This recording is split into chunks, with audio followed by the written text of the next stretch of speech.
Hey there! I'm Lila, a native of Japan, and I've been living in Tokyo for 20 years. I started this channel to help travelers like you get the most out of your trip to Japan. So, have you ever thought about what you'd do if a typhoon or heavy snow stopped the trains and left you stranded? It might sound unlikely, but it's something that can really happen during typhoon or snow season here in Japan. For example, on August 15, 2024, the Shinkansen had a planned suspension due to a typhoon. This planned suspension is actually a fairly new concept in Japan, becoming common in the past 3 to 4 years. On August 15, not many Japanese people went to the Shinkansen gate at Tokyo Station that day, but the TV news showed that many foreign tourists who didn't know about the suspension were left in a difficult situation. Imagine if you had a flight from Kansai Airport the next day. Pretty stressful, right? Today, I'm going to explain how trains in Japan stop during typhoons and heavy snow, and why planned suspensions are so important. In recent years, when a natural disaster is expected, train companies often announce in advance which trains and routes will be suspended. This is an incredibly useful system for both locals and travelers. If you know what is expected, in the past, trains would suddenly stop running on typhoon days. When that happened, people ended up waiting for hours either at the station or on the train. It was really tough. That's where the idea of planned suspensions comes in. The great thing about it is that you get advance notice if trains are going to stop. This gives people the chance to plan alternative routes or adjust their schedules. One reason this system became more common is because of the increase in remote work during the COVID-19 pandemic. In the past, even if a typhoon delayed the trains, people would spend hours getting to work just to be there for a couple of hours. Back then, showing up at work despite the chaos was almost seen as heroic. It's crazy to think about now, but standing in packed trains or waiting at stations for hours was normal. Compared to that, planned suspensions are such a relief. These days, HR departments are quicker to say, due to the snow or typhoon, please finish work early and get home safely, and work from home. And no one complains about it anymore. Typhoon season, especially in September and October, is a time when planned suspensions happen often. Japan sees about 25 typhoons a year on average, and 7 to 8 of them actually impact the country. In September alone, it's common for 3 to 4 typhoons to approach or hit Japan, and October is about the same. Typhoons don't just bring strong winds and rain, they also disrupt transportation. Strong winds can cause debris to hit power lines or flood the tracks, so train companies often decide to stop services early to minimize risks. So during typhoon season, it's important to keep an eye on the weather forecast and check if a planned suspension might be announced. Snow doesn't pile up often in central Tokyo. But when it's in the forecast, trains may have planned suspensions. Tokyo usually sees significant snow just once or twice a year. Sometimes in February, sometimes in March, or sometimes not at all. But when 10 centimeters of snow does fall, the city's public transportation comes to a halt. Even though trains in places like Tohoku or Hokkaido might keep running under the same conditions, Tokyo isn't equipped to handle it. And let me tell you, if the trains stop running in Shibuya, it's not unusual to see a 2-hour wait for a taxi.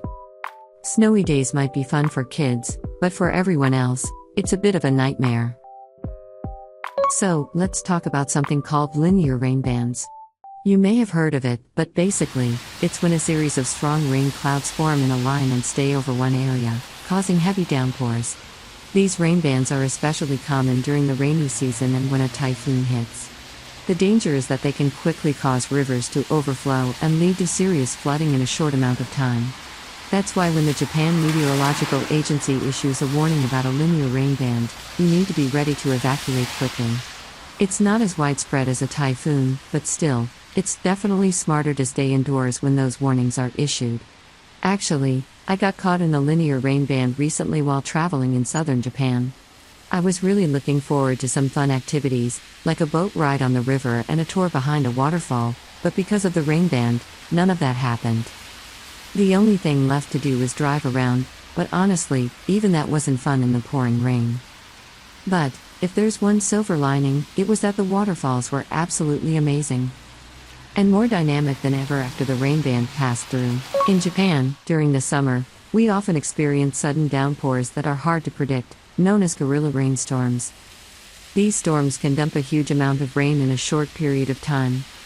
In cities, this often leads to flooding on roads and even temporary shutdowns of subway lines because the drainage systems can't keep up. When the weather forecast shows thunderstorms or heavy rain, it's really important to keep an eye on the weather because these sudden downpours can hit fast. What's interesting is that guerrilla rainstorms are usually very localized. For example, it could be pouring rain in Shibuya but completely sunny in Ikebukuro. If you do get caught in one, the best thing to do is find a place with a roof and wait it out for 20 to 30 minutes, since the rain often passes quickly. An umbrella might not be enough, so it's better to take cover until the storm blows over. The biggest benefit of planned suspensions is, of course, safety. By deciding in advance to stop services, train companies help minimize the risk of accidents caused by natural disasters. Trying to keep the trains running during these events only increases the chances of something going wrong. Another great benefit is that you're not caught off guard by a sudden halt in service. For example, if you're told that trains will stop at 3 p.m. tomorrow due to a typhoon, you can adjust your plans and travel earlier, or you might just decide to stay home. Having that kind of choice is incredibly helpful. So what should you do when a planned suspension is announced? In Japan, the most common alternatives are buses and taxis. In major cities like Tokyo or Osaka, bus networks are quite extensive, so you can often rely on them. However, buses are also affected by weather and traffic, so delays are possible. Taxis are another convenient option, but they get very busy on typhoon or snowy days. I recommend using a ride-hailing app to book a taxi in advance. Once a planned suspension is announced, it's a good idea to quickly check for alternative transportation like express buses or taxis. For example, during the Shinkansen suspension on August 15th, some people took an express bus from Tokyo to Nagoya and then caught the Shinkansen from there to Osaka. Flexibility is key in these situations. If your plans change because the trains have stopped, it's important to book a hotel as soon as possible. Typhoons and snowstorms tend to fill up hotels quickly, so securing a room early will save you some stress. One thing to consider is the cancellation policy of any hotels you had previously booked. Usually, canceling last minute comes with a fee, but some hotels will waive it if the cancellation is due to transportation disruptions. It's a good idea to check the policy in advance, and make sure to leave a record of your communication with the hotel, like emails or chat messages. If you've already bought train or bus tickets, make sure to check the refund policy in case of a suspension. In Japan, Shinkansen and express train tickets are fully refunded if services are cancelled due to planned suspensions or bad weather. Even with local trains and private railways, you can usually get a refund if services are stopped. If your Shinkansen is delayed by more than 2 hours, you're also eligible for a refund of the express fare. So it's worth knowing these policies ahead of time. Flights are also heavily impacted by typhoons and snow. It's common for flights to be cancelled due to strong winds or heavy snow covering the runways.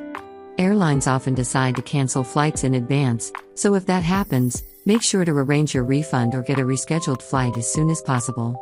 Many airlines have apps that allow you to check the flight status in real time, which is super useful if the weather looks like it's going to get worse. Like flights, ferries are also vulnerable to bad weather, especially typhoons and heavy snow. If the route is deemed too dangerous due to strong winds or high waves, ferry services are often cancelled. During typhoon season, make sure to regularly check the ferry company's official website or app for updates to keep yourself safe. When traveling, people tend to focus so much on sticking to their plans that they only check the weather for the area they're currently in. However, during typhoon season and snow season, it's a good idea to also keep an eye on the weather nationwide. I recommend the Japan Meteorological Agency's app, which is available in 14 languages.